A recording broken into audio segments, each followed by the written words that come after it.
अस्सलाम वालेकुम। उम्मीद है कि आप सभी खैरियत से होंगे। आज से हम आपके लिए नए कोर्स का आगाज़ करने लगे हैं जिसका नाम है शॉपिफ़ाई। आजकल मार्केट में इसकी काफ़ी ज़्यादा डिमांड थी, तो मैंने सोचा आपके लिए इस कोर्स को लॉन्च किया जाए ताकि काफ़ी लोगों को समझने में मदद मिले। इस कोर्स में जितनी भी स्ट्रेटजीज़ बताई जाएंगी वो एक पेड स्ट्रेटजीज़ होंगी, लेकिन आप सबको फ्री ऑफ कॉस्ट मिलेगी। तो आप हमारी मेहनत के लिए इस चैनल को लाजमी सब्सक्राइब कीजिएगा। इसमें प्रॉपर आपको शॉपिफ़ाई ड्रॉपशिपिंग के बारे में बताया जाएगा, अकाउंट क्रिएशन का बताया जाएगा, पेपाल का बताया जाएगा और इसके अलावा डिफरेंट मज़ीद स्ट्रेटजीज़ को शेयर किया जाएगा। चलें चलते हैं स्क्रीन की तरफ। तो ये देखें, जैसे कि आपके सामने एक फ़ाइल ओपन है जिसमें सबसे पहले एक कस्टमर है। कस्टमर जो है उसने एक स्टोर लिया, उस स्टोर से उसने प्रोडक्ट लेनी है, प्रोडक्ट को उसने शिप करवाना है और सप्लायर तक उसने पहुंचा देना है। सबसे पहले जो कस्टमर होगा उसने एक शॉप पे आया है, उसने एक प्रोडक्ट ली है। एक प्रोडक्ट लिया तो सबसे पहले उस शॉप पे प्रोडक्ट होनी चाहिए। ड्रॉप शिपिंग में होता है कि आपने अपनी नहीं होती, बल्कि आपने प्रोडक्ट किसी और से लेनी है और जिस उसको अपने ई कॉमर्स वेबसाइट पे आपने इसको लिस्ट करना है। तो इसके लिए सबसे पहले आपको अपना शॉपिफाई स्टोर क्रिएट करना पड़ेगा और उसके बाद आप उस प्रोडक्ट को लिस्ट कर सकते हैं। इसमें आपने अपने पास कोई वेयर हाउस नहीं रखना, कोई भी आपके पास ये नहीं होगा कि आपने जितना स्टॉक लिया उसको आपने रखना है, उसकी पेमेंट होगी, ये सब कुछ नहीं होगा, कुछ भी नहीं होगा। जस्ट आपने अलीबाबा से चीज़ें लेनी है। अलीबाबा एक चाइना का स्टोर है जिस पे आप शॉप से चीज़ें लेते हो और उसको अपनी वेबसाइट पे लिस्ट करते हो। कस्टमर आता है, वो ऑटोमेटिक प्रोसीजर होता है सारा। आप ऑर्डर जैसे वो करता है तो वो ऑर्डर उसको अलीबाबा से वो उस चीज़ को लिस्ट करवा देते हैं और आप वो कस्टमर तक ऑर्डर पहुंच जाता है और आपको उसका प्रॉफिट जो है वो आपकी वेबसाइट पे चला जाता है। तो अब हम इसकी गहराई में इसका मुताला करते हैं और थोड़ी सी इन चीज़ों और स्ट्रेटजी को समझने की कोशिश करते हैं। अब हम बात करते हैं शॉपिफाई के प्रोज और कॉन्स की। सबसे पहला इसका जो प्रोज है वो है कि इसमें लो रिस्क बिजनेस है। इस बिज़नेस में ज़्यादा रिस्क नहीं होता क्योंकि आपने इन्वेंट्री कौन सा अपने पास रखनी होती है, जस्ट आपने शिप करवाना होता है उसको अपने स्टोर पे, उसको आपने लिस्ट करवाना है। वहाँ से कस्टमर आएगा और ऑटोमेटिकली प्रोसीजर होगा और सारा कुछ उसको ऑर्डर वगैरह जैसे वो लेना है वो मिल जाएगा और आपको आपका प्रॉफिट जो है वो मिलेगा।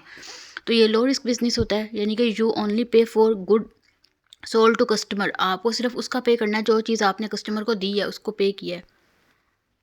There is no need to buy bulk inventory to get wholesale prices as drop shipping prices are already pretty low. इसका ये मतलब है कि ड्रॉप शिपिंग की प्राइसेस पहले ही बहुत लो होती हैं, तो आपको बल्क में या इन्वेंट्री रखने की इसमें ज़रूरत नहीं पड़ती जैसे होलसेल में आपको करना पड़ता है। उसके बाद लो कॉस्ट है। लो कॉस्ट इसमें होता है कि since most goods come from China, ज़्यादातर जो चीज़ें होती हैं वो चाइना से ही लिस्ट होती हैं, तो the cost of good is generally leather than row. तो इसमें जो चीज़ की कॉस्ट होती है, जो प्रोडक्ट की कॉस्ट होती है वो बहुत ही लो होती है पहले से ही। Since product cost are low you can price your product at market value and run a profitable business. तो आप उस प्रोडक्ट को मार्केट की वैल्यू के हिसाब से उसको अपने उसको शॉपिफाई स्टोर पर लिस्ट करते हो और उसमें अपना प्रॉफिट जनरेट करते हो। उसके बाद नेक्स्ट है ऑटोमेटेड बिजनेस। ये बिजनेस बिल्कुल ऑटोमेटिक होता है, आपको इसमें कुछ भी करने की ज़रूरत नहीं पड़ती। या तो आपको ये हो ना कि आपके पास $200 से $300 तो 200-300 ऑर्डर्स आ गए आपकी स्टोर पे और आपको उसको पहले लिस्ट ऑलरेडी है, बट आपको उसको प्रोसेस करना है, कस्टमर तक पहुंचाना है। तो ये सारी सर्विसेज देने के लिए आपको कोई मैक्सिमम भी काफ़ी टाइम दरकार होगा, लेकिन यहाँ पे ऐसा कुछ भी नहीं होता है। एक कस्टमर को भी वो at a time with in seconds deal करता है और वो सारा ऑटोमेटिक प्रोसीजर होता है। जैसे ही ऑर्डर आता है वो उसको अलीबाबा की वेबसाइट से वैसे ही ऑर्डर परचेज़ करके तो उसको कस्टमर तक डिलीवर करवा देता है। तो इसमें आपको भी कुछ भी करने की ज़रूरत नहीं पड़ती, ऑटोमेटिकली सारा प्रोसीजर जो होता है ऑटोमेट हो रहा होता है। जैसे products can be imported to your store in only a couple click, मतलब विद इन सेकेंड्स वो स्टोर से ऑर्डर जो है वो इम्पोर्ट हो जाता है। Orders can be processed in a couple click too. You can do all this and more using ओब्रीलो।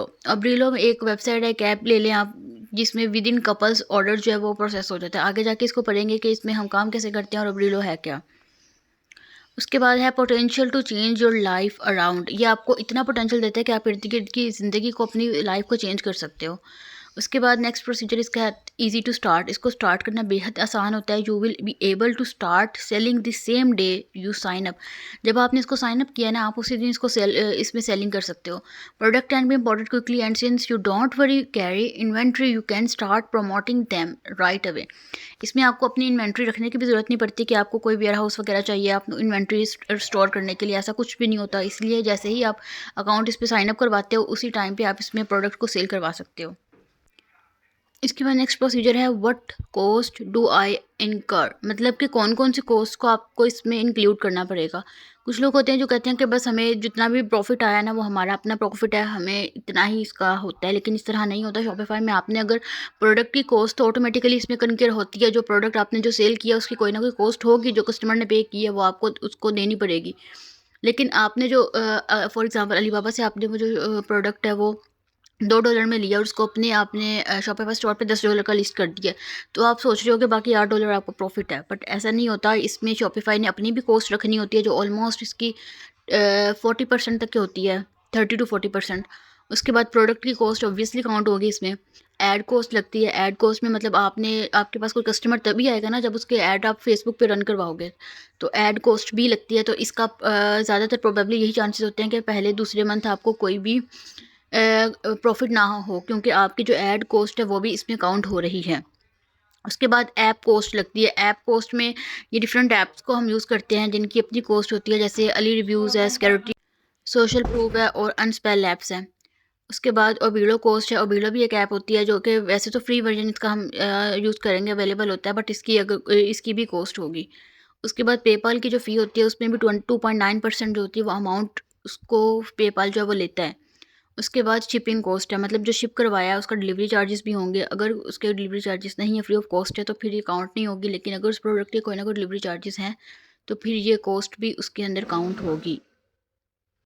उसके बाद नेक्स्ट क्रोम एक्सटेंशन जो आपने लाजमी इसको इंस्टॉल कर लेने अपने अपने क्रोम में। सबसे पहले ये अली इनसाइडर है, फिर अली हंटर है, फिर कमर्स इंस्पेक्टर है, और ब्रीलो एक्सटेंशन है, टर्बो एड फाइंडर है, फेसबुक पिक्सल हेल्पर है, सिमिलर वेब है, अली एक्सप्रेस सर्च पर इमेज है।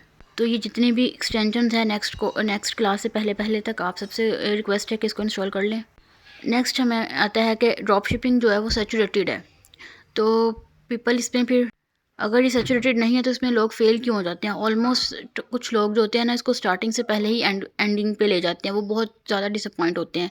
वो इसलिए होते हैं क्योंकि वो अपने सोशल इन्फ्लुएंसर से बहुत ज़्यादा इंप्रेस हुए होते हैं, जिन्होंने उनको तो वो उनसे बहुत इंप्रेस हुए होते हैं, जिन्होंने अपनी मतलब कुछ फेक प्रोफाइल्स भी दिखाई होती हैं कि नहीं ये हमारे कोर्स इस तरह से वो अपने कोर्सेज़ को सेल करते हैं।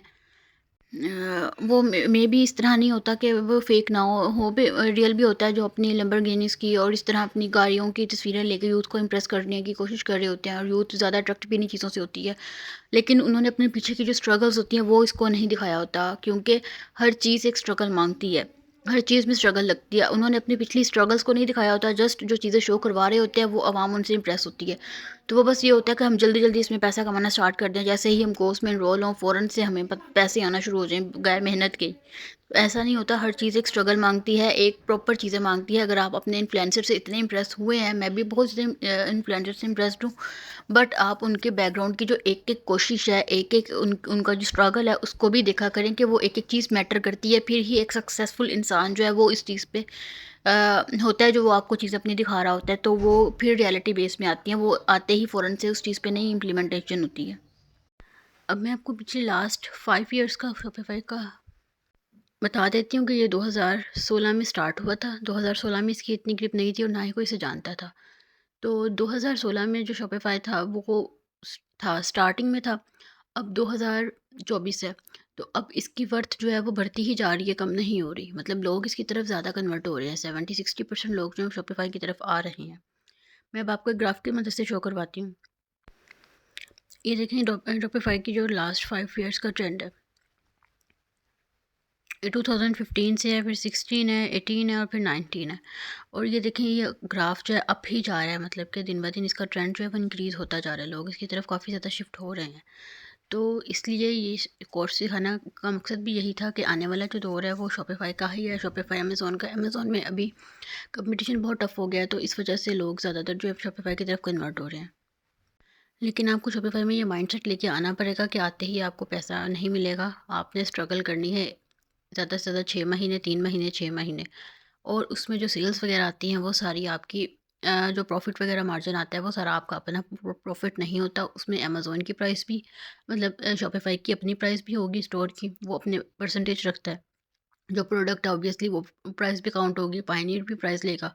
वो सारी प्राइसेस वगैरह एक्सक्लूड करके जो आपके पास जो प्रॉफिट बचता है उस एक प्रोडक्ट के पीछे, वो आपका ओरिजिनल प्रॉफिट होगा।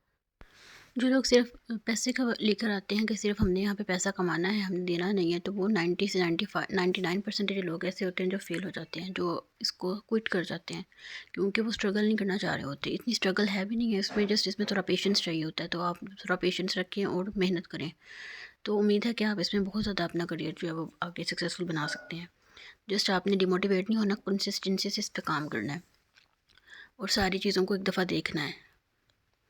उसके बाद आता है हमारे पास जो लोग इसमें फ़ेल होते हैं वो कैसे होते हैं और कौन से होते हैं। पहले तो वो लालच करते हैं, फॉल एक्सपेक्टेशंस लगा लेते हैं, झूठी झूठी एक्सपेक्टेशंस होती हैं, इन्फ्लुएंसर से मुतासिर होकर आ जाते हैं। ये सारी मार्केट रिसर्च उन्होंने की ही नहीं होती। लैक ऑफ एफर्ट, कोई एफर्ट नहीं लगाते, बस कहते हैं बैठे हैं तो बैठे बैठाए पैसा आ जाए। उसके बाद पुअर प्रोडक्ट रिसर्च, उन्होंने कोई प्रोडक्ट की रिसर्च नहीं की होती। ऐसे प्रोडक्ट्स अपनी जो स्टोरेज पे लिस्ट की होती हैं जिसकी वजह से लोग उन कस्टमर्स आते नहीं हैं, उनकी प्रोडक्ट सेल नहीं होती। तो ये पुअर प्रोडक्ट रिसर्च भी एक अच्छी इसमें फॉल्स बैकग्राउंड आता है कि जो लोग ये सारी चीज़ों को देखते ही नहीं हैं वो फेलियर की तरफ ही आते हैं ऑब्वियसली।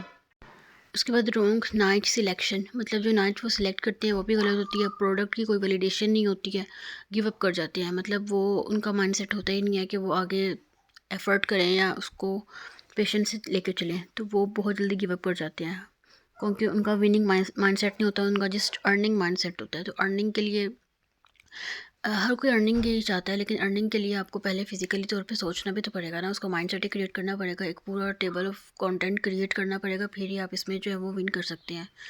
तो ये हमारी थी पहली आज की पहली क्लास, जिसमें सिर्फ अभी प्रोडक्टिव चीज़ों के बारे में मैंने आपको बताया, प्रोडक्ट रिसर्च कैसे करते हैं और ये सारी मेन चीज़ें जो इंपॉर्टेंट थी। ये सेशन किसी ने भी मिस नहीं करना, और आगे वाली वीडियोस जो है उसमें प्रैक्टिकली करके दिखाऊंगी कि किस तरीके से आप जो है वो अमेज़ोन पे अपना एक प्रॉपर शॉपिफाई स्टोर क्रिएट कर सकते हैं, रिसर्च कैसे कर सकते हैं, इसमें फेसबुक ऐड कैसे लगा सकते हैं। ये सारी चीज़ें आने वाले कोर्सेज़ में आपको बताई जाएंगी, आने वाले जितनी भी वीडियोज़ लेक्चर्स हैं। तो उम्मीद है आपको वीडियो पसंद आई होगी। चैनल को सब्सक्राइब लाजमी कीजिएगा। मिलते हैं अगली वीडियो में, तब तक के लिए अल्लाह हाफिज़।